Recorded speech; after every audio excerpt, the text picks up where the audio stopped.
Hello everyone, in this video I will show you how to set up and use Gemini with Janitor AI. First, sign into Google AI Studio, create a new API key under the Gemini model like Gemini 1.5 Pro or Gemini 1.5 Flash and copy the key to your clipboard. Now open Janitor AI, select a character and click the prompt that says API not ready. Click to set up to access the API settings panel.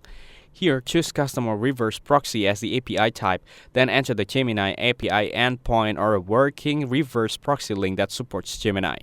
Then type the model name, e.g. Gemini 1.5 Pro, exactly into the model field, paste your API key in the API key section, and hit Check Key. Once your key is validated successfully, click Save Settings, then refresh the chat interface to activate Gemini as a backend. If issue occur, double-check the model name and key formatting. Try another proxy or Gemini variant and ensure you're not rate limited. Thanks for watching. Don't forget to like and subscribe for more videos like this.